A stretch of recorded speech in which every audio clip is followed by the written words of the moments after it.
Hey everyone, my name is Mike Vaughn. I'm a writer for Geek Vibes Nation, and I'm also the author of The Ultimate Guide to Strange Cinema. And I'm Dillon Gonzalez. I am a senior critic for GeekVibesNation.com and also a co-host of the Home Dance Film Festival podcast. And welcome to another Video Addict new release roundup. I say this every week, but I'm so excited. We have some really fantastic titles. We are going to be taking you on a journey. Yes. You know, as you said off air. So with that, I'm gonna just throw it over to you and let you kick it off. I appreciate that, Michael. Yes, I am starting off with a musical journey, and it is one for me personally, quite a long way in the making. I'm taking you on a journey with the Beatles, and I have three titles here that are from different labels, but they're thematically they'll take you on this journey. First off. Start you off early in the Beatles' career with the Criterion Collection release of A Hard Day's Night, which is, I think, their first feature film. This was released, I think, in January of this year. It's a new 4K release, and I've had the Blu-ray release previously. This is the inside. But I actually had previously talked about this on the show, but I realized that I should probably hold off, so we cut it out because there was a replacement program because one of the 4K disc had like a slight editing error that they've since fixed. So now that the release is completely fixed for the general public, I wanted to talk about it at length. I'm not sure if I did this booklet justice. This is a thick, with 2 C's, booklet full of information of Beatles essays and information and everything. It's a great booklet. I love this movie. It's not a documentary. It is a narrative loosely based on the Beatles, in which they kind of craft their images that would like stay with them for years. Like one's kind of like the cute one, and one's kind of like the bad boy, and then the goofball, and like the more serious one.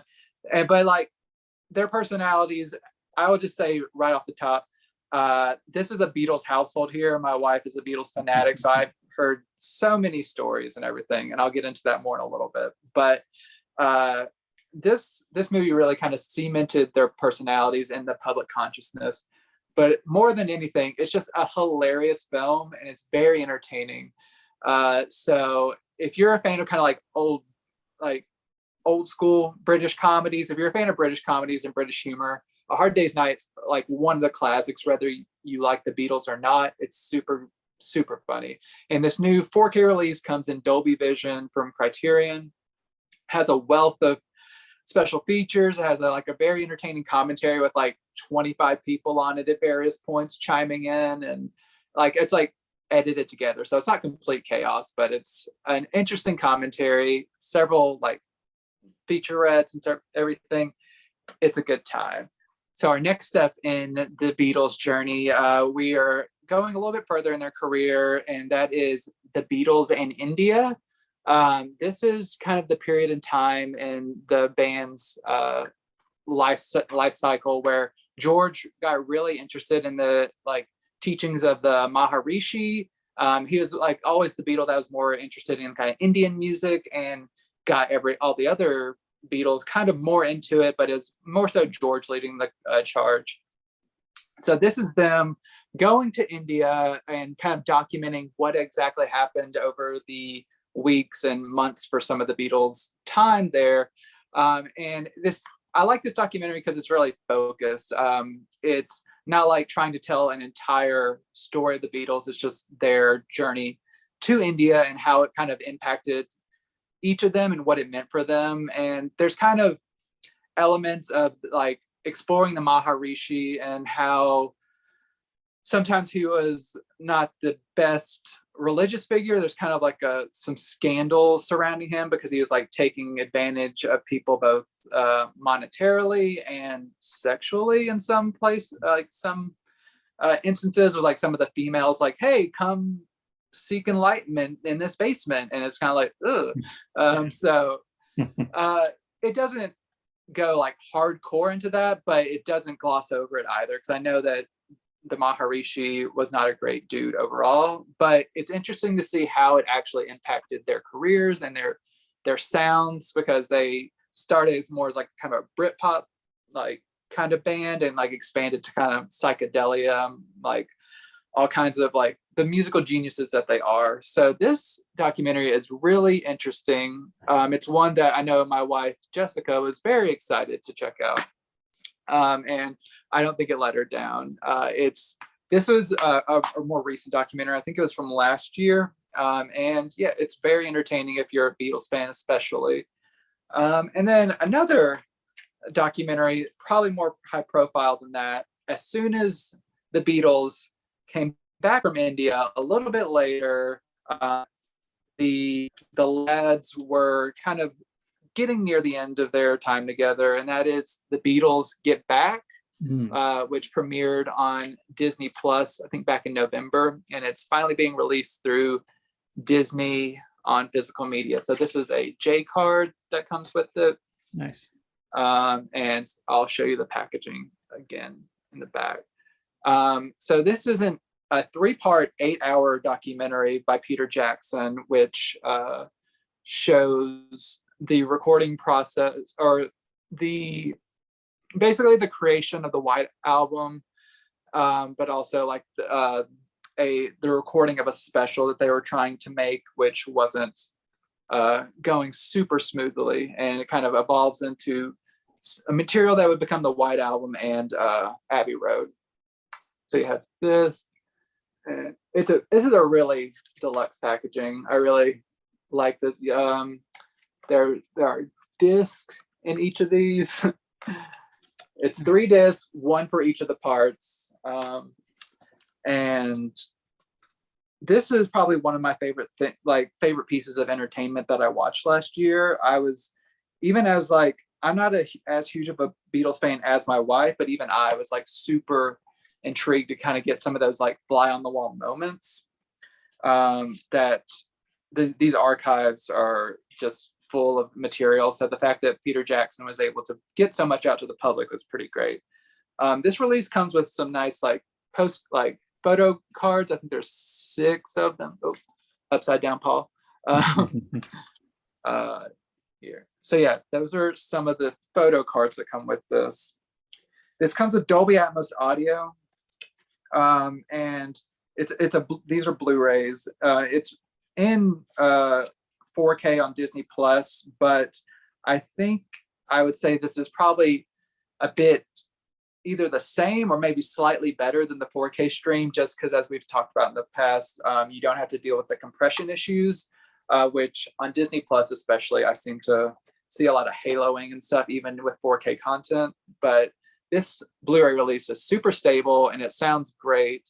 There are no special features, unfortunately, but for those who maybe just want this from Disney Plus, or just want to like us, just love physically owning stuff, I'm so glad that Disney decided to actually release this on physical media, because this is a really nice packaging. And it's, like I said, it's one of my favorite things that I got to watch last year. If you're a Beatles fan, this is like 8 hours of bliss. And I will point out one thing.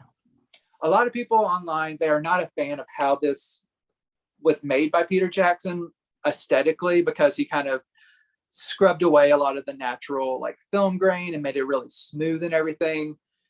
This does not change on the physical media presentation. It's exactly how it's supposed to look through Peter Jackson's eyes. But if you're looking for an organic looking film, I think that's probably, unless you go to if you're able to actually get access to the archives, which no one does, this is the best you're going to get. So it's not going to look like super film-like, but that's not how Peter Jackson made it. So that's not a problem with the Blu-ray release. So just wanted to point that out in case people are just like, I don't like how it looks. Like, that's how Peter Jackson made it. That's all you're going to get. So these are three fun releases for Beatles fans. I had a fantastic time with them, and I highly recommend it. Nice. Now, which Beatle do you think would fit your personality? My personality? Yeah. Probably George, because I'm not cool enough to be Paul, and I'm not like a rascal enough to be John, but like it's like he's like George is like the best mixture of like kind of more stoic, but like has some slightly goofy moments to fit me. There you go. Okay. Yeah, no, that sounds awesome. That's like a nice kind of trilogy of movies, especially if you're a Beatles fan, or like I appreciate appreciate their music, but I don't necessarily know a lot about like the inner workings of the band, so that would probably be like perfect for somebody like me. Yeah, so my next one actually is also a documentary, and that is from Kino, and that is Be Natural, and it is the untold story of Elise Guy Blanchet. And I had to be really careful how I said that because, like, it doesn't look exactly how it said because it's French. But oh boy, this was a really fascinating film. Are you familiar with her films? No, I'll be very quick. Back when I was going to like theaters more, and back when this movie came out, I used to see this trailer all the time in my local art house theater, and I always wanted to see it, and I haven't seen it yet. So I'm excited to hear your take on it. Oh, nice.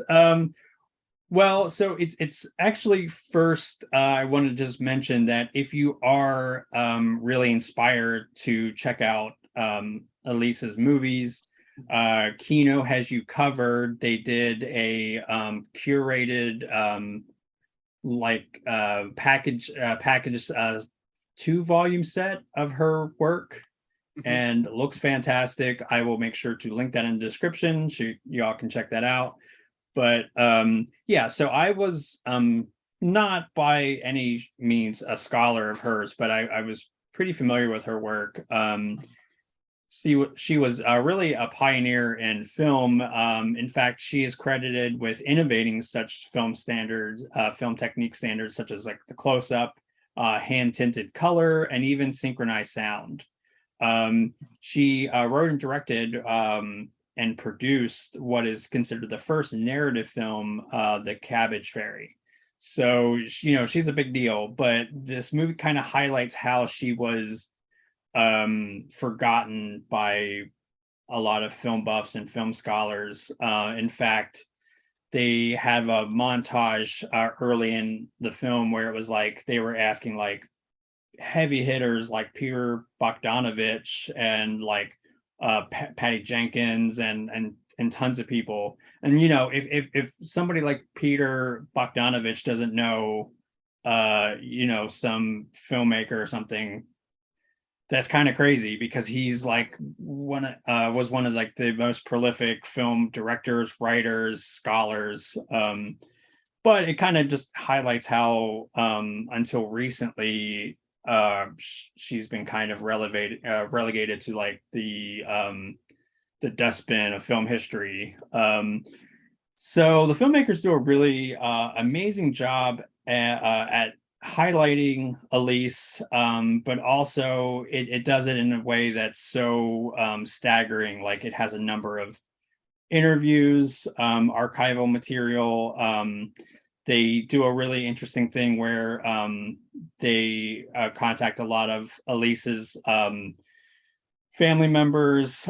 There's I'm trying to think who what exactly the relative is, but like they have like a bunch of her like personal effects that they like show off, which I think is really awesome. Of course, they have a really rare late in life interview with Elise herself, and then a really fascinating one with her daughter. And again, it's they do such a wonderful deep dive. This is narrated by Jodie Foster, who of course does a really fantastic job at kind of you know, keeping the narration really good. The filmmakers do a great job of like laying out the history of her, not only as a person, but as in her professional career. They did this really interesting thing that I wanted to highlight that I put in my notes, which was they did a 3D model of her sound studio, where you could like see like in 3D like where everything was and like how she like made all these like films. I mean, it was pretty awesome. So I highly recommend it. Again, I always love when stuff's on Blu-ray rather than DVD, but this is overall pretty solid looking. So there's no features, unfortunately. It kind of would have been nice if there was like a maybe some deleted scenes or maybe some like supplemental historical stuff. But yeah, the movie is almost 2 hours long, and it does a really exhaustive sort of deep dive into her life, her career, her family. I mean, it's amazing. I think it's such a cool like artifact to have as film lovers. So I 100 million% recommend this movie. Again, it's like another title that I'm excited to talk about because it might not be on a lot of people's radar. And again, if you want to check out the filmmaker's work for yourself, it is been amazingly restored. So I will again link that in the description. But yes, very good. Great. More stuff to add to my cart, like my wish list. Let's do this. My next release is one I'm excited to talk about with you. I really enjoyed this. It is the new Scream Factory release of Fire in the Sky, which I just watched shortly after the UFO incident, which you talked about recently. So it's kind of made kind of like a nice. interesting double feature. I will say I did kind of like this more, I guess, because it leans more into a little bit more into like the horror aspects, but it's actually not as terrifying as I thought it was going to be based on the lore that I'd heard. Here is the internal art. Because whenever this movie was released or announced that it was coming finally to Blu-ray, so many people were excited and they were like, this movie gave me so many nightmares. And then whenever I wrote the story about it, I even had some people comment on our story about how it like scared the crap out of them. So I was like, all right, I'm ready. And it didn't exactly scare the crap out of me, but I did really enjoy it. It's based on a true story. It is about a guy, a group of men who claims that one of their buddies got, they're like out working on a job and one of their buddies goes missing, and they claim that he got abducted by aliens. And I won't really go into all the aspects of it because I want to keep some of like this suspense for those who are going into this blind. But it is really interesting because I wouldn't say narratively, obviously, it's like these movies, but this movie, it's put out originally by Paramount. It really had that kind of mid-budget adult drama feel, like something akin to like maybe like A Few Good Men or A Time to Kill, which I was not expecting in a movie about alien abductions, because James Garner, he plays a like kind of a, not exactly a sheriff, but like a law enforcement official who comes in to investigate these claims, and he's like notorious for getting to the bottom of things, and he's kind of going at each one of these figures, trying to figure out what exactly happened on this night, because obviously no one believes aliens came into the picture. So they're like, what happened to their friend? So it's kind of more of like an investigative thriller. But then later you do get actual like long scenes of aliens. So you get that kind of like catharsis, kind of like you want to see aliens. So you get aliens. And it's like, it is very unsettling, but more in kind of like a almost body horror kind of type of scares, because there's like viscous goo and like stuff, like all the things that you fear if you get abducted, things would happen to, like, so like aliens doing kind of like experiments and putting you in small spaces and all that kind of stuff. So you do get that kind of material, which is interesting considering this movie is so grounded otherwise. Like it is more of like an investigative thriller, but then there's also alien stuff. So I really enjoyed this movie. It's really good. It stars D.B. Sweeney and Robert Patrick. who both of them give like new audio interviews on this, or newer audio interviews. I think this was released previously overseas through Imprint, if I'm not mistaken. And I think that these features have been taken from that. So they're not brand new, but they are new to the US.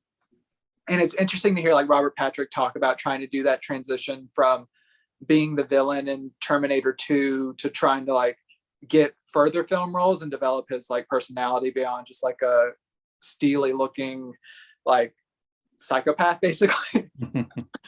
So yeah, like those two interviews are great. You had the director doing like scene specific commentary, and there's a featurette with the music, like the composer, I think Mark Isham did it. And so you have an interview with him.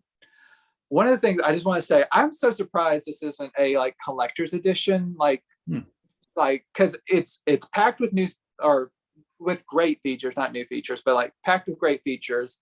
And it has a new 4K scan, which is stunning. It is so stunning. And I was like, whenever it was announced, I think people were excited that it was just going to be getting an HD release, and they figured it'd be an old scan. But they gave this a new 4K scan from the negative, and it looks so good. Sure, Paramount maybe in a few years might release it on 4K. Who knows? But like for now, if you're a fan of this film, it looks so great, and it has so many great features that probably will not carry over to the Paramount release, if it ever even happens, because this is not the biggest known movie, so who knows if it'll actually ever get that kind of 4K release. But this one, if you're a fan of like alien films, this is one of like the better ones I've seen recently. I really enjoyed it. Yeah. You got to do like the History Channel Alien. I'm not saying it was aliens, but Alien. Yeah, no, that sounds awesome. That's one that I need to check out. I've heard really good things. My next movie is actually a documentary, but one that I didn't like maybe as much, just because I'm not a huge jazz fan. I know you love music, so I was actually thought about you during this, and that was Bix. And it is Ain't None of Them Play Like Him Yet, and it was pretty interesting. Are you super into like jazz or no? Okay. It's not my preferred genre, I'll just say. Okay. Fair enough. Yeah, same here. But it's really interesting. So the film kind of starts off saying that it specifies that it was filmed in 78 and 79. And then I guess it was released in 81. And I guess they sort of preface it that by saying that because I guess a few of the people that they interviewed maybe had passed away by the time of its release. So this, of course, is about the jazz legend nicknamed Bix. It's pretty interesting, as I really didn't know anything about this person or just jazz in general. Like, I know maybe some of our fans are jazz fans and are like, shame on me, but it's not that I actively dislike jazz. It's just not something that I've listened to a lot of. But having said that, I thought this was really interesting. What I found particularly interesting, I think, was early in his career, he was very talented, but maybe didn't apply himself like you would think maybe he did. I mean, he is definitely like one of these geniuses that was great at their craft, but like was not great at school and just kind of wanted to do their own thing. But he quickly rose up the ranks and became very sought after in I believe it was like the 20s and 30s. They give a lot of nice context for not only Bix's life, but also like the time period in which he kind of rose up to prominence. So that was really interesting. The other thing that's great is they use a lot of excellent archival material. Again, they talked to so many people that like worked with the man himself. a lot of people that like played with him, close friends. They had some of his family members that were still around. So as far as like an artifact of music history, I think it's hugely important. Getting these people on camera, and they were all very up there in age. So that's important. Like I think like people like us, we hold a lot of value in preserving a kind of history through like filmed interviews. So yeah, that was pretty awesome. I think it's kind of a little bit overly long though. There was times when I was really engaged, and then there was some times when I felt like a little less so. It's almost 2 hours long. Again, if you love jazz and you are such a hardcore fan, I think you would probably get more out of this than I necessarily did. So take that with a grain of salt. But it's great. It has a nice 5.1 soundtrack. You can see the specs there. And yeah, like it's DVD quality, looks decent. It's a lot of older footage. So of course that's gonna look not the best, but again, I always want everything on Blu-ray, full stop. But this is perfectly fine for DVD. So yeah, it was all right. If I'm being honest, it probably wouldn't be something I would revisit again. Did I find it really interesting? For the most part, yes. So I cannot tell you the number of times where I've headed into like a music documentary where I wasn't as a big a fan of like the music or even the genre, but I found the film interesting. So maybe that would happen here. Like, I'm not a huge jazz fan, but maybe I'd be interested in learning about this person. So yeah. I'll probably end up giving it a add shot. it to the file. I'm a sucker for music documentaries. So what am I going to do? I'm going to do kind of a double feature from Sony, not intended by them, but for my purposes, I'll do it. It is two recent Sony releases that are previously exclusive to streaming, but now are coming out to physical media, which is always a win. No matter the quality of them, maybe I'm just glad stuff gets physical releases. But it's Fatherhood and the new Cinderella. I'll take them one by one. So yeah, Fatherhood was released on Netflix last year. Stars Kevin Hart, and I know I will say digital copy in here, not letting you steal it. And so yeah, that's the disc art upside down. And I know Kevin Hart is not everyone's cup of tea. Some people find him hilarious. Some people find him kind of like over the top. No matter, okay, yeah. This is actually one of his movies where I think he's the best at showing like he can be a good actor with the right material. He's very restrained in this, probably because it's based on a true story. And just to give just I know I'm always going off on like tangents, but just like a slight about background detail. The reason I kind of resonated with this slightly more is because I had actually heard a podcast with the guy who inspired this story. And he is married to Lizzie Molyneux now, who is involved with like Bob's Burgers and the Great North. So he is her husband now, but before he met her, this is kind of his story. And he had like a really fascinating conversation I listened to on this podcast called Allison Rosen is Your New Best Friend. I think his name is Matt Loughlin, but just a small plug for that. But basically his story is about a decade or more ago, his wife died slightly after giving birth to their child. And just kind of, he kind of started telling about his experiences online and started resonating with a bunch of people. And that isn't exactly like gone into in great detail in this movie, but it's basically him trying to deal with being a single father and also dealing with his in-laws who think that maybe due to his grief and everything, he might not be able to take care of his daughter completely on his own. And there's kind of that conflict of like, maybe you should let us raise your daughter, like his like mother-in-law and stuff. So there's kind of that it's not like new ground that is covered, but I think it's handled well enough, like due to the performance from like Kevin Hart and just like the general, like they don't overdo it with this, like with like sentimentality. They don't make it cloying, but they make it feel nice. Like that there's a nice emotional touch to it. That I think is handled really well, especially for a Kevin Hart vehicle, like I said. And he does a really good job in this. If you want to test it out, like I said, it's on Netflix, but it's just kind of more like that really nicely done adult drama that's like a little bit emotional, but might not stick with you forever. But you're like, that's a nice movie. And just to like give it like a little bit of extra hype.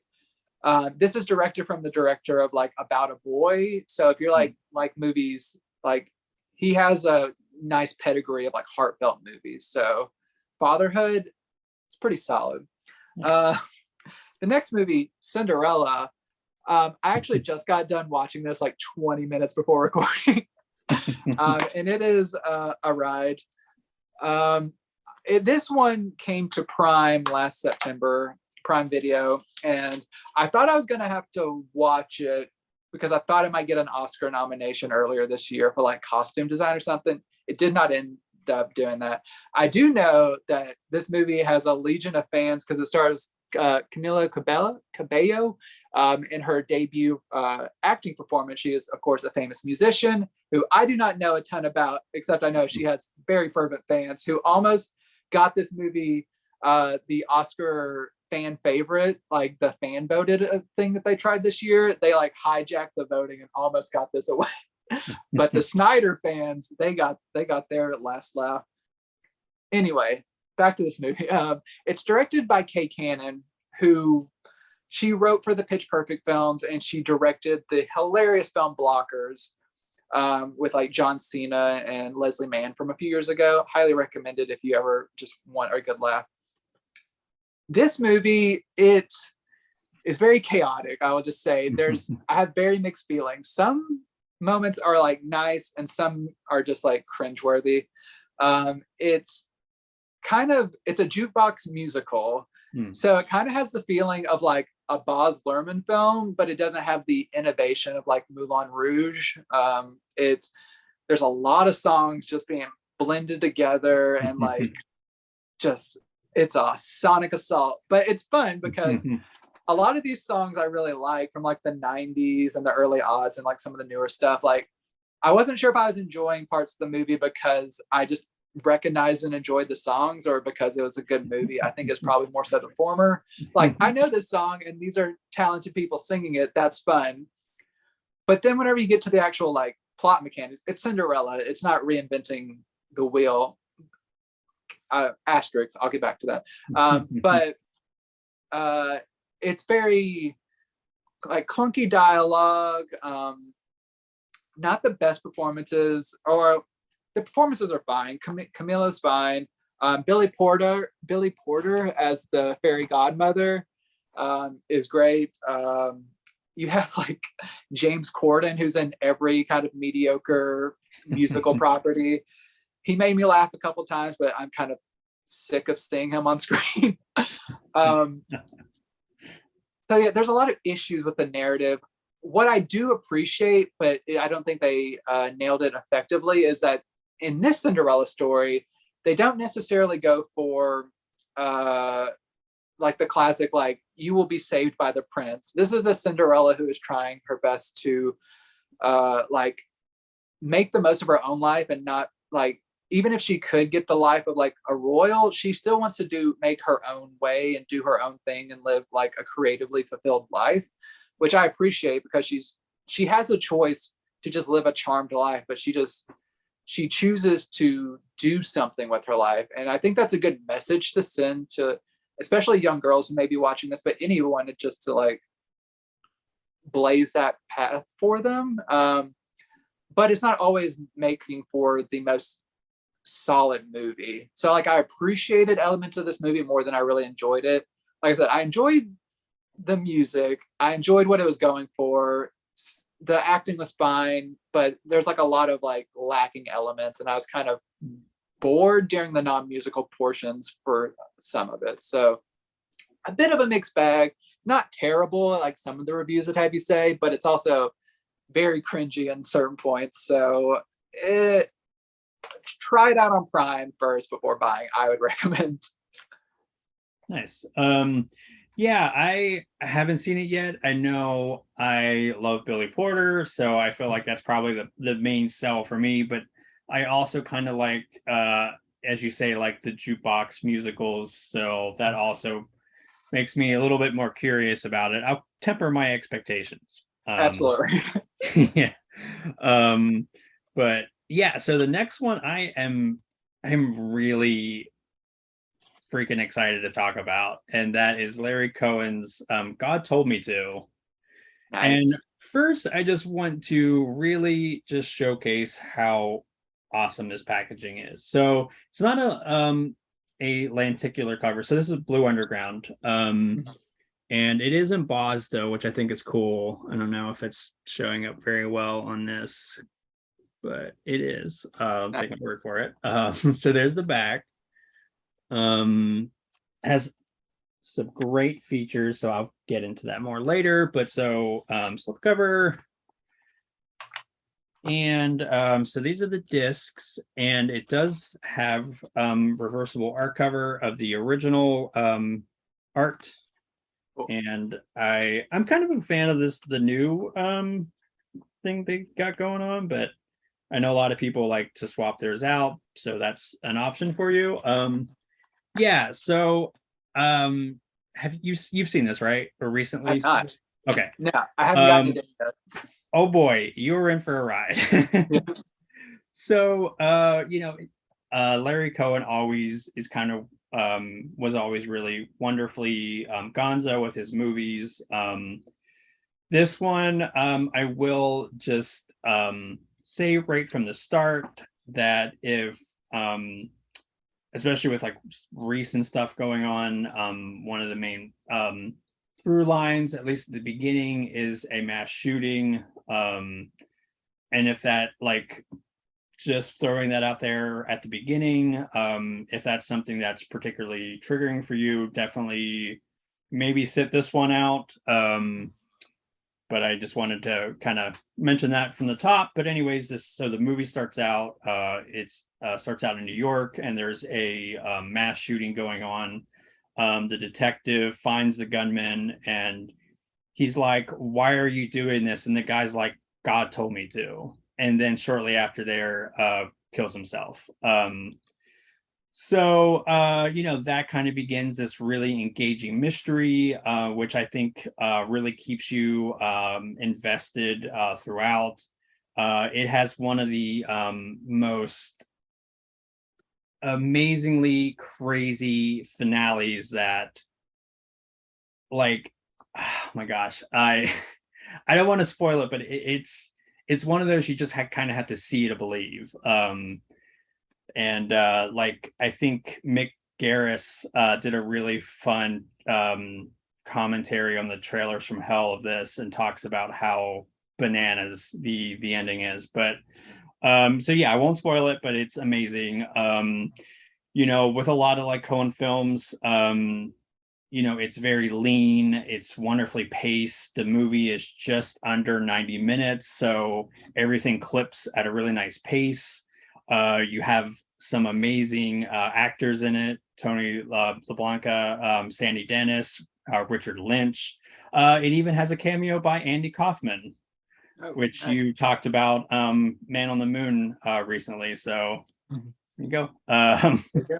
So yep, we're it's like the cinematic universe of our shows. You gotta stick with the ride to get all the. You gotta catch them all, man. You gotta catch them all. Just like Pokemon. And yeah, so I'm such a huge Larry Cohen fan. I had the absolute amazing privilege of getting to interview him shortly before he passed away in my book. And I got this from his very last public signing of a fantastic documentary by Steve Mitchell, who, a little teaser, but I will be having a special interview to further promote this. So you'll want to stay tuned for that. That's all I can say for now. But yeah, so I've seen this movie a ton of times, and I have to say I was really blown away by how this looks. So there, there's a lot of like outdoor locations, a lot of like New York, like they did a lot of New York filming, and it looks like fantastic. Everything looks crisp and incredibly well balanced color wise. It's like you have the film grain, of course, but it's like been smoothed out. It's not like really oppressive and heavy like some 4K transfers can be. I really think that this is like another really stunning job by Blue Underground. And what's nice is if you already own this and you're not sure if you should double dip, it does have a brand new audio commentary by Steve Mitchell and Steve Mitchell and Troy Howarth both do new commentary to track together. Yeah, it's fantastic. I've talked about Troy's work before. He does a lot of commentaries for Kino and is awesome. And he has a new book about Alice, Sweet Alice, which I think I might have plugged on an earlier episode. See, again, you need to check all these out. But yeah, so just to say that these people know what they're talking about, and it's really amazing. Now it does port over the other features from the previous releases, so you get everything from the previous Blue Underground features plus a new one, so you can't beat that. So yeah, it's a fantastic movie. It looks great. It sounds great. I really appreciate the new commentary track, and yeah, I think it's highly worth checking out. I always get really excited when we get some like new Larry Cohen, especially in 4K. So that's exciting. I'm excited to get that in. I hope our fans indulge us just for a second, like a side conversation. You just mentioned Alice, Sweet Alice. Was that put out by Arrow Video? Mm-hmm. Is it like a yellow cover with like I just got that in over the weekend, and I was making sure I got the title right, because there was like a buy two get one free sale on Amazon, and I was like, ooh, and I picked it up. Nice. And now I'm glad I got it, so I can watch it and talk to you about it. Nice. Did you get it with a slipcover? No. Oh, okay. It's long gone. Yeah, I don't own that one yet on Blu-ray, but that's another person that I got to talk to, Alfred Soul, who directed that and was so awesome and had some really cool stories about Debbie Reynolds. Actually, it just sounds random that they work together. So yeah, also check out Alice, Sweet Alice, because that movie rules. As a bonus recommendation. Yeah. See, I wasn't even intending to talk about that, so it's just organic. Moving on to my next title. It is one, this series is no stranger to our fans, or probably most people familiar with popular culture. This is the volume 6 release of the Little Rascals from Classic Flicks. I've talked about previous volumes through this video series, and this is actually the final installment of the Hal Roach series. So here have the interior artwork. Here, I'll remove the disc so you can see a little better. Got that. And it comes with a little sheet with episode summaries. So yeah, there were Little Rascals shorts made after this, but this is the final from the original like Hal Roach era before it transitioned to MGM making these. And there unlike previous compilations, there are a lot more shorts on this, but there's a reason. There are 23 shorts finishing out this series. That's because at this time in film history, Hal Roach was realizing that popularity was declining a little bit. They was running out of, like, they weren't making as much money as they used to. So instead of doing 2 real shorts, which ran about like 20 or so minutes, they just started making one real shorts. So they're shorter, but there's more of them. And given how long they ran, and how you start to kind of feel like a familiarity with some of these shorts, you're like, okay, I've seen kind of similar situations from the Little Rascals, Our Gang type before. You can understand that they're kind of winding down a little bit. That's not to say these aren't good shorts. They're very entertaining. And I think actually the shorter running time helps sustain some of the shorts sometimes, because there's kind of like a minor concept that might not run well for like 20 minutes, but for like a more of like a shorter chunk, it works really well. These shorts, like all the other just Blu-rays, they have been restored from original 35 millimeter prints. There's still some like wear and tear because just the age of them and kind of the original quality of the source material. But whenever there's not a restoration comparison on this disc, but there are on like all 5 previous discs, and just like the night and day difference between where these were and the restoration after Classic Flicks got a hold of them is just miraculous. So I'm always appreciative that they preserved this bit of film history. The audio, you can tell there's some strain, but you kind of forgive it a little bit. But mostly these shorts are just really funny. You have like all the classic, or many of the classic names, like you got Spanky, you got Buckwheat, Alfalfa.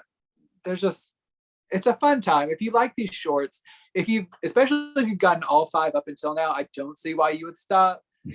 But even if you haven't, I hear rumors that they might be putting out like a collection of like the 6 volumes soon, because some of the early volumes are out of print now. So look out for that if you've missed out. But if you're just looking to complete your collection, this one is really good. I'm glad that they got all of the Hal Roach era out. If they want to continue doing more from other eras, I'm all for it, because I love Classic Flicks and they are like doing a great job over there. So yeah, I really, really enjoyed this. Nice. So just quick question. So you have all 6 volumes now. Do you have a favorite one? Is there one that you would say is like good for like a starter fan? I would say, I can't remember what's out of print. I think the first 2 are out of print. So if you start with volume 3, I think that's kind of like volume 2 and 3, I think is when it starts really hitting their prime. You get a lot of the classic people, like the classic characters that like the fan favorites, who you might be wanting to like look for if you're revisiting these shorts. And they've also they've kind of nailed down what works for them. And that's kind of like the golden era, in my opinion, of like volumes 2 through 4, I think are especially like really rich. It's like, I think like 32 to 35, maybe, like that area is really great. Nice. Yeah, that's awesome. I hope they do all 6 volumes, because that's one that I have missed out on, but hopefully can check that out soon. So there's no really good transition to this one. It's Liar's Moon, and yeah, wow. You said this was intense, and yeah, oh boy, yeah, it really is. Yeah. So yeah, this is definitely as overwrought as you can get. This maybe feels even like it goes into Tennessee Williams territory. It's like that. Yeah. But so the plot's pretty simple. Matt Dillon plays Jack, someone who's maybe a little bit on the lower economical scale, who falls in love with Jenny, played by Cindy Fisher, and she's from a little bit more of a higher class family. They fall in love, but like any good doomed romance, the future in-laws are not happy about it, and they vow to break them up. And wow, do they do it in the cruelest way possible? Like, Yeah. th- like super villain level, awful. So Yeah. this movie's pretty wild. I think what struck me though is how it's very tonally strange. The movie starts out as a fairly light romance movie, and it kind of is front loaded with a lot of local color, like with Jack's friends, all of whom will definitely end up on a offenders registry list. Yeah. You know, you definitely know what I'm talking about. Yeah. And then we kind of shift into this teens on the run movie, and then it just gets very dark. Again, it is almost like it's without spoiling it, it's very tragic, but then there's something also very so over the top it gets into camp level. Mhm. So I think further sort of fostering this camp aesthetic is like some of the cast. Yvonne DiCarlo, who everyone knows as Lily Munster, is in it, and she slips in and out of a French accent, which is amazing, and I love it. Susan Tyrell is a hooker with a heart of gold, and oh my gosh, I love her so much. She's in the cult classic The Forbidden Zone, but she's in a ton of other stuff. I don't have her IMDb pulled up, but look her up. She's amazing. So yeah, this is one I don't know if I would watch a lot of, but if I think if you had a group of people together, you know, that could maybe riff along with you, I think it could be a real fun time. If you like really overwrought, a little bit saccharine, but ultimately very dark kind of romance. This has it all. It really has everything. So there is the features, and a lot of these MVD rewind, they are stacked. It took me a ton of time to get through all of them, but really worth it. So there's the cover and the back, and then this also, like, here's the inside, and we get reversible artwork, which I don't maybe like as much. I think that this is a little more of like a Tennessee Williams-y kind of rando-ish kind of moment we got going on, but for the diehard fans, we got a poster. Yeah. Hang that on your wall. So like a lot of these, it's not reversible, it's just the one side. And yeah, so it's really a lot, but I think that can be fun. Again, I think that if you had a group of people together, if you were, you know, really having a good time with it, it could be really enjoyable. Now, with a lot of the MVD rewind films, the restoration's a little bit spotty. I will say I was pretty impressed that the film has a lot of nice depth in color and brightness. But then you also get really heavy grain and kind of artifacts, which isn't, I mean, this compared to some other MVD releases, this is fairly actually pretty good, like overall look wise, but it is something that you want to maybe consider. But again, you know, it's a pretty decent movie, and I don't know if this has a cult following, but you know, I'm sure a lot of people would probably be kind of curious for its cast. So yeah, it's definitely worth, I think, checking out.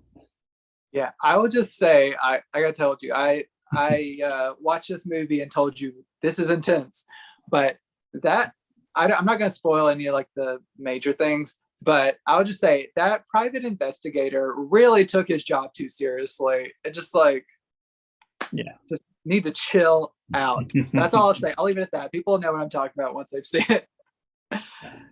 So yeah, going on to something completely different.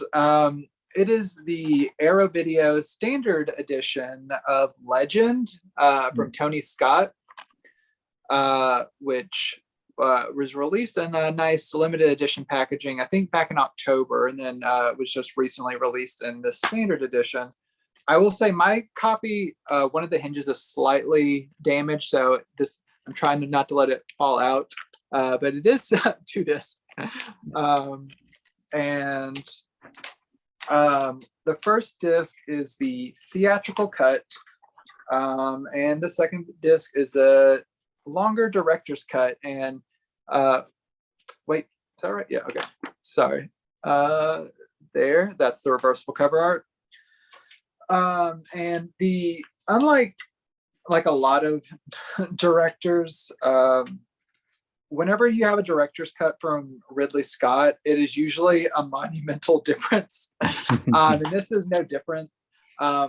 This is about 23 minutes longer.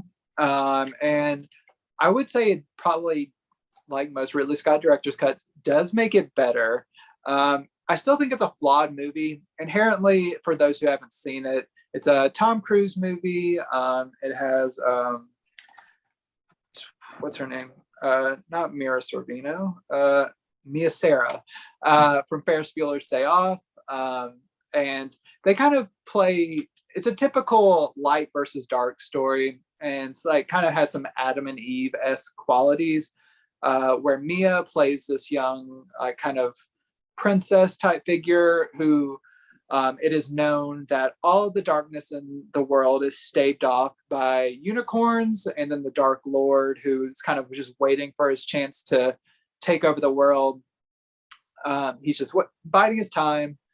And then, of course, the young princess, she wants to pet a unicorn, and she does, and it kind of basically renders it inert and brings darkness into the world. Which this is just not to get political or anything, but I was watching this with my wife, and this was just a couple days, or like 2 days after the Supreme Court ruling. And she was like, okay, great. I'm watching a movie where the root of all evil is like a woman's like fault, basically. Like, women are the root of all evil. I was just like, yeah, this might not have been the best movie to. Yeah. But it does have like a positive message in the end, but just in the beginning, she was just like, great. But it's like I said, it's a classic story of light versus dark.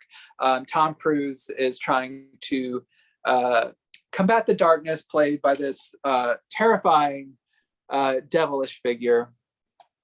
What I found very interesting is the theatrical cut is very short. It's only like 90 minutes, which for most like fantasy, like kind of epics, I usually expect like 2 hours, but this just moved along at a really nice clip, which obviously Ridley did not like, since he added 23 minutes back into it. I would say this movie is okay. I know it has like a notorious legacy for not being great. I enjoyed it well enough, but it's very hit or miss for me. What I really did like is I love the practical effects. I love all of the practical like creature effects. It kind of reminded me kind of like of the Dark Crystal and kind of that type of creature effects, which is really fun. The music I really enjoyed. It's by Tangerine Dream, I believe. So it's like really nice in 80s. Enjoyed that. It's just the core story doesn't really feel complete, or like feels kind of clunky at times. So overall, I enjoyed it, but I can understand why this is not one of Ridley's more acclaimed movies. I was more excited about it than I ended up actually being after I watched it, because I was like, ooh, an 80s fantasy movie with like cool practical effects by Ridley Scott in it, and Tom Cruise, like one of our biggest box office stars at the moment right now with Top Gun Maverick. But it overall was just kind of like, okay, it was enjoyable, but not like a classic. But what I did really appreciate is like, this is stacked with special features, which really helped me appreciate elements of the movie even more. There are commentaries on both cuts of the movies. The director's cut has one from Ridley Scott, and the theatrical cut has one from a film historian. There are plenty of like really cool featurettes where you can see kind of the creature work, like the creature like makeup and puppets and stuff that they use. some of the like production design, like interviews with the production designers, all that kind of stuff, that if you're like a film nerd, you're going to be in heaven with this release, because it's like a ton of great special features. So even like if you're just like moderate on the movie, I think this has enough special features to like really justify it, especially because this has a complicated release history in terms of like legal rights with like different cuts and like who owns what.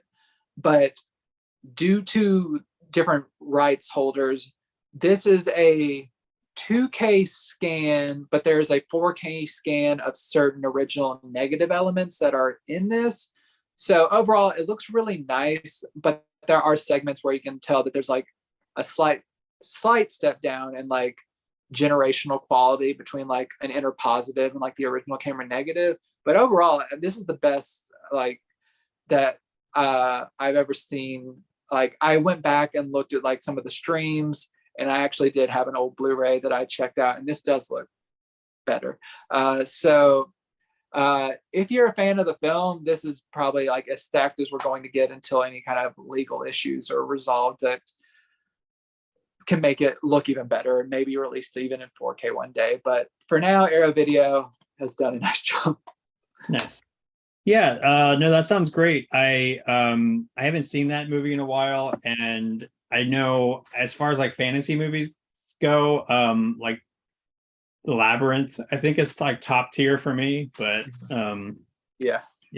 like I remember that movie, like we all kind of talk about some like early like kinder trauma, and like I don't know how familiar you are with that movie, but do you remember like the opening? It was like pretty early on when the goblins take the baby. Oh yeah. And they like shoot it like a full-on horror movie. Yeah, but yeah, that movie is great. But yeah, I'll definitely have to give that a watch. I definitely hope that they can do like a 4K sometime. But that's really interesting about the legal stuff. I wasn't aware of that. Yeah. So my next one could not be more different, and that is Paramount's Boomerang with Eddie Murphy and Halle Berry. And so this does have some features. I believe it was ported over from a previous home video release, and it does come with a digital copy, but it's not in there, and no reversible art. And yeah, so I wasn't a really big fan of this movie. The basic plot is Eddie Murphy plays this like ad exec who's like a womanizer, but then he finds out that his boss is a woman. What? Why?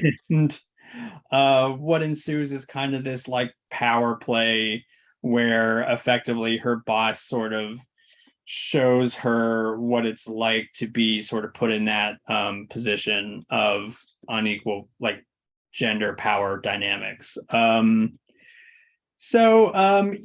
it was not really as like fun as like some like other maybe Eddie Murphy vehicles. Definitely not as like charming or engaging as like say 48 Hours. It does have a really good cast. Like Halle Berry, of course, is amazing. This is a pretty early movie for her. It has like some cameos by Eartha Kitt, who is amazing. She is so wonderfully extra in this movie. I adore it. Grace Jones is in it, and she should be arrested because she steals this movie. She's incredible. She has like her introduction is she is riding a chariot that's being pulled by leather guys. Like Nice. That's her introduction to the movie, and it's everything. So yeah, it does have some fun moments. There is some really inherently interesting things it has to say about gender politics and power dynamics within the workplace. But I was really disappointed that even in 1992, this movie is very much steeped in. I mean, it's trying to have a not sexist message, but I think inherently it still is kind of sexist. Even that aside, there is like one entire scene where it's like Eddie Murphy's character and his friends, and they're at lunch. And the whole thing is basically like a wildly homophobic, transphobic monologue. It's just this exchange. It's like, it boils down to gay, gross, emotions in a man, gross. Like Yeah. it's like it feels like stuff from the 80s, and I feel like even in 1992 this feels very dated, so this feels even more dated. And yeah, like it's hard for me to invest in like then, and the pacing is also really bad, because I was going to say it's hard for me to invest in a movie that's like 2 hours long, or it's very close to 2 hours, and there's a lot of scenes where you can like tell are really not moving the plot forward. There's a lot of like subplots going on that I'm not interested in. It definitely isn't like as lean and mean as some of your earlier like 80s era Eddie Murphy vehicles. Like, yeah, so it's kind of unfortunate, but there was things that I liked about it. I think, like I said, it has an inherently interesting concept. It just doesn't do anything that groundbreaking with it. And again, it's just steeped in a lot of cringy stuff. Like, I was really disappointed because I thought that like there's this thing, I know I think we've talked about it before with a lot of like early Eddie Murphy movies, where it like seems like it goes out of its way to be like homophobic and like more specifically transphobic. And I don't know, like it seemed like there was a point where they were phasing that out, but oh boy, it is back again. Yeah. So yeah, that was not a treat for me. If you're an Eddie Murphy completist though, Paramount does have you covered. It looks really nice. Again, it has ported over, which I'm the features, which I'm guessing was maybe from like a DVD release previously. I think like the quality is indicative of why it didn't get a 4K, like a lot of other Paramount, like Paramount's doing a lot of Eddie Murphy 4K titles. They just did another 48 hours, which I covered not too long ago. And then last year they did like 48 hours in 4K and something else. I'm blanking on it, but yeah. So Actually, Beverly Hills Cop. Not the 48 hours. Beverly Hills Cop. Oh yeah, sorry. Wait, but did I didn't want to get people's expectations up that 48 Oh hours. yeah, okay. Thank you Yeah. for correcting me. I get I mean, yeah, but that was re-released too, right? Was that Paramount Presents maybe? Yeah. They were on 4K restorations, but not not 4K disc. Yeah. Okay. So yeah, thank you. But the fact that this isn't part of like say Paramount Presents is probably maybe a little bit indicative of like the quality is a little bit lesser. But again, Grace Jones is awesome. Like Eartha Kitt is amazing. Like Halle Berry is like, who we all know from Catwoman, and only Catwoman.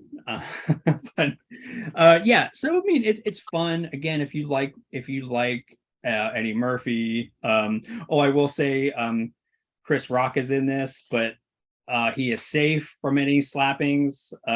Goodness. He kept someone's wife's name out of his mouth, so he was good this time. But yeah, it's okay. Like there's a lot of stuff that I was just like, oh gosh. I mean, like a lot of it could have been just cut out or skipped over, but yeah, that's the movie. But yeah, again, if you like Murphy, it's out. Awesome. Yeah, I will go into that one with some hesitancy, but we'll see.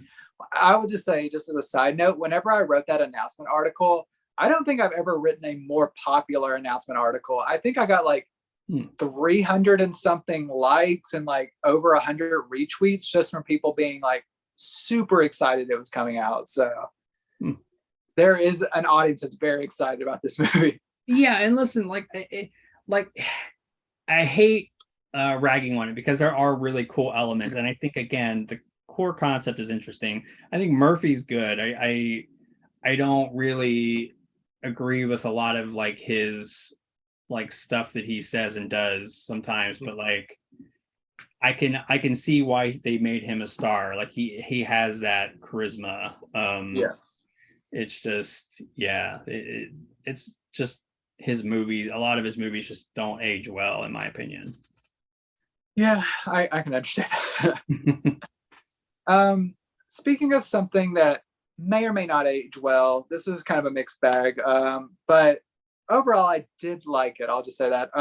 Is an MVD release of Digging to China with Kevin Bacon and a young Evan Rachel Wood, along with Mary Stuart Masterson and Kathy Moriarty. So I'll just get this right out of the way. In this movie, Kevin Bacon plays a mentally challenged adult. And of course, that's always cringeworthy because there's just so many inherent pitfalls and reasons not to do this. But it was the 90s question. Like, so like, I kind of feel bad kind of like trying to give it a pass, but like people didn't know better. I don't know. Like it's hard to tell these stories in like a respectful way a lot of times, just like without having someone from that community well represented. I'm not in a position to particularly say, I don't think they are particularly harmful in their portrayal, but I can see that there's a lot of things that are very reductive. I'll just say that and kind of try to move on. So basically, baby Evan Rachel Wood, she plays a young precocious girl who she's kind of like the typical like outcast weirdo, like out of the box thinker who that doesn't make her a lot of friends in school. She kind of is like alone. Her mom's a drunk. Her sister's kind of busy, like running around town. And until one day, Kevin Bacon and his mother move in close by, and she kind of befriends them, and especially Kevin Bacon, because they are like more on the same level, pretty much. So, and then drama happens, I'll just say. But basically, it boils down to there's like a Evan, like the young girl, she like has this nice friendship with this older guy, but it's like more like precious. Like it's not like anything dirty or like malevolent. It's just like that kind of like adult child friendship. But there is like a fear from other people, say her sister, that like maybe you should be trying to make friends your own age. Maybe it's not appropriate to be hanging out with this guy. You don't know what's going to happen, blah, blah, blah, blah, like stuff like that. So that's kind of the inherent drama of the story. Like there's like this unlikely friendship and just them want like how they impact each other's lives and everything. It's directed by Timothy Hutton from, he's an actor a lot of people might know from Ordinary People, which he talked about a few months ago. It's a good movie, given all the caveats I've tried to like tiptoe around. There's nice emotion to it. It's like the typical, especially like 80s and 90s, where you just have that kind of like small town, slow, like family drama with like there's some quirky characters in there. There's like little small events that are like important to a child, but overall probably wouldn't resonate as much to an adult. So it's like a coming of age story, all that stuff. So overall, I think it's a good movie. Its heart is in the right place. There are just elements that keep it like that are very dated and feel very reductive. So if you're the type of person who likes like small, like rural dramas, I think you would like this movie. But if you can't get past the fact that like it is Kevin Bacon playing a mentally challenged person, then you probably shouldn't even bother with this movie because you'll just be cringing the whole time. The transfer itself, it's kind of like an older master, but it's in a solid enough shape. It's not like tack sharp or anything, but it's decent. There's not really anything much in the way of special features or a trailer. This is from the NBD Marquee collection. It's not the Rewind collection, which usually gets more like a lavish, like slipcover and poster and all that stuff. So like this is just like rescuing like a kind of forgotten film for like a modern audience. And I like these performers. I'm glad I got to see them in this movie. But yes, it's not perfect. Yeah. Yeah. Yeah, that's interesting because I've never heard of that. And like is it like Simple Jack level of like maybe not that quite that extreme? Yeah, it's like a little bit toned down from like I Am Sam. Okay. Like it's closer to that, but like it's not as intense as Sean Penn's performance. Yeah. But it is what it is. Yeah. I mean, I mean, it's like just good to let people know, just jumping right in because like I mean, unfortunately, we still kind of do movies like that, like Sia's Music, which was pretty infamously bad with representing like autism and stuff. Yeah, and so that I mean, it's one I definitely would maybe like rent or like I'm kind of curious because like Kevin Bacon's always pretty interesting, and like this might be a good double feature with The Woodsman, which is like yeah. I'll just say like I'll just throw out like a general movie. If you like the kind of tone of like a Fried Green Tomatoes or something like that, this is pretty much in that kind of vein of just like a small, gentle drama. Okay, nice. Yeah. Cool. That sounds really interesting. And with that, I think we are done with the episode, and we had some really cool titles as always. Consider giving us a like and subscribing. We definitely have these every week. And as I hinted at before, I am doing something really cool to further promote God Told Me To. So you want to not miss that. So thanks for hanging out with us.